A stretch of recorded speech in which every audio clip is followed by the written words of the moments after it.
Pues el conflicto con Rusia ha generado muchas divisiones en el interior de Europa. Algunos que quieren todavía hacer más fuerte, más radicales sanciones, incluso embargar toda la compra del gas y petróleo europeo. Y por así decirlo, los moderados que dicen, no, ya fue demasiado, vamos a bajar las sanciones porque nos estamos pegando un balazo en el pie. Y esto que se está empezando a dar, por ejemplo, en algunas instituciones europeas, como en el Parlamento Europeo, entre el Parlamento y el Consejo Europeo, ya ha empezado también a trascender a países. E incluso ha llegado no solo la diferencia, sino el pleito, por ejemplo, que se está empezando a registrar entre países vecinos. Por ejemplo, entre Polonia y Noruega ha empezado a haber un fuerte pleito, porque, bueno, Noruega es un productor muy importante de petróleo y gas. Y bueno, gracias al conflicto en Rusia, pues Noruega ha empezado a tener muy buenas ganancias, como todos los países productores de petróleo. Sin lugar a dudas, les ha ido muy bien. Pues sucede que ahora Polonia le exige a Noruega, escuchen ustedes, que comparta las ganancias del conflicto de Rusia con ellos y también incluso les dé un poco a Ucrania. Sí, por increíble que parezca, los polacos quieren una tajada del pastel petrolero de Noruega. Los noruegos le responden que no, que de ellos no fue realmente la idea de embargar el petróleo ruso. Y bueno, la verdad es que es absolutamente, no solo injusto, sino una hasta traición a la patria. Y bueno, la verdad es que no fue decisión de ellos que Polonia, por ejemplo, dejara de comprar petróleo ruso. Y bueno, la verdad es que las ganancias pues van a quedar en el Fondo Soberano Noruego, que por cierto es muy importante a nivel mundial. Pero sí, ojo, ¿no? Es lo primero que vemos, ¿no? Donde también empezamos a ver que los países, por ejemplo, de Europa del Este, donde está Polonia, donde están los países bálticos, empiezan a radicalizarse más, siendo más antirrusos, y otros países, más en el centro de Europa, pues no ven mal una idea, por ejemplo, una salida diplomática. Y bueno, este conflicto, sin lugar a dudas, va a resquebrajar más la Unión Europea. Bueno, esto y más nos va a contar Gabriel López. Gabriel, ¿qué tal? ¿Cómo estás? Buenas tardes. Hola, ¿qué tal, Nacho? Y bienvenidos todos a El Chapucero Internacional. Tal parece que algunos países ya empiezan a resentir lo que son los estragos de sancionar a Rusia. Cuando se dio por primera vez estas sanciones, lo primero que subió fueron los precios de los combustibles, principalmente el petróleo y el gas. En este momento, Polonia, que es un gran aliado de Ucrania, ha solicitado al país de Noruega comparta los gigantescos beneficios que ha obtenido recientemente por el aumento de estos precios con Ucrania. Prácticamente que estas ganancias que está obteniendo se las ceda tranquilamente a Ucrania para que pueda con ello seguir haciendo frente a la guerra contra Rusia. Ninguno de estos países está realmente buscando la paz, que se logre un consenso entre Ucrania y Rusia, sino simple y sencillamente es dar más dinero, dar más armas para que Ucrania siga fomentando e incendiando la llama de esta guerra.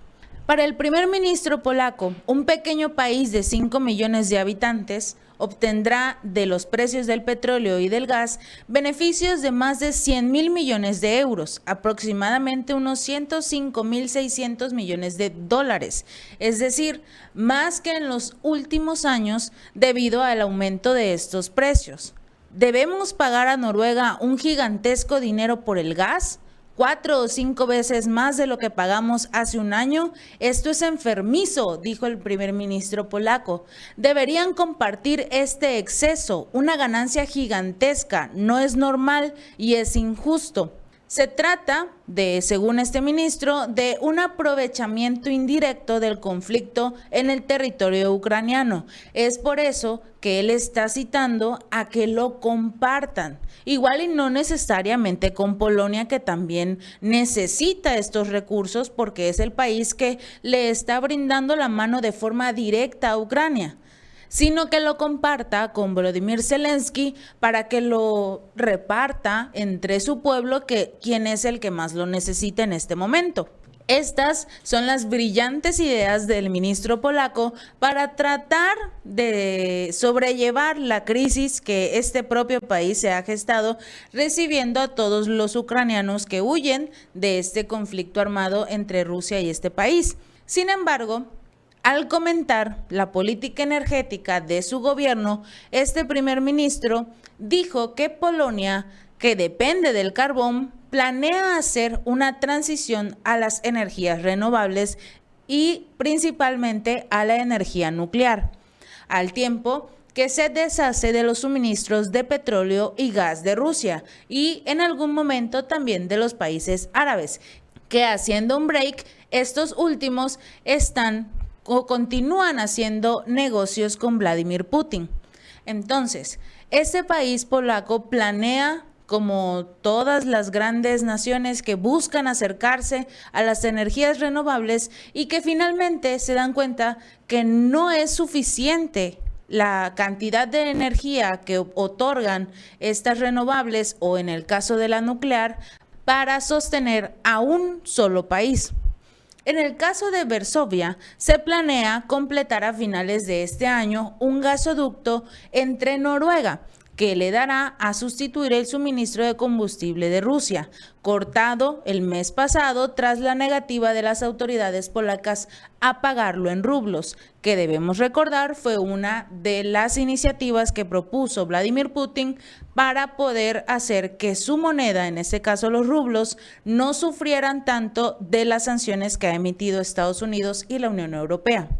Este país considera que sus necesidades de gas aumentarán en un 50% durante la presente década, ya que sus empresas de servicio público están construyendo nuevas centrales eléctricas para con ello sustituir a las envejecidas unidades de carbón. El acuerdo de Oslo para construir un tramo desde el Mar del Norte era crucial para la política del partido gobernante polaco, para con ello cortar los lazos energéticos con Moscú. La principal empresa gasística de Polonia, controlada por el Estado, vio como sus beneficios antes de intereses, impuestos, amortizaciones y depreciaciones se duplicaron estos con creces en el primer trimestre con respecto al año anterior, esto hasta alcanzar los 9.600 millones de zlotys, aproximadamente 2.190 millones de dólares. Este aumento del beneficio fue generado en su mayor parte por su unidad noruega, que representó casi la mitad de la cifra, beneficiándose de la subida de los precios del petróleo y el gas, de acuerdo con este ministro. Para ellos, Noruega ha contribuido significativamente al apoyo a Ucrania. Sin embargo, el secretario de Estado y ministro de Asuntos Exteriores noruego respondió a las declaraciones del ministro polaco y explicó que el aumento de los ingresos del petróleo y el gas se destina principalmente al fondo de pensiones del gobierno del país para las generaciones futuras. Asimismo, detalló que a pesar de que los ingresos del petróleo aumentaron como resultado de la crisis en Ucrania, el tamaño de sus fondos ha disminuido alrededor de 550.000 millones de coronas noruegas.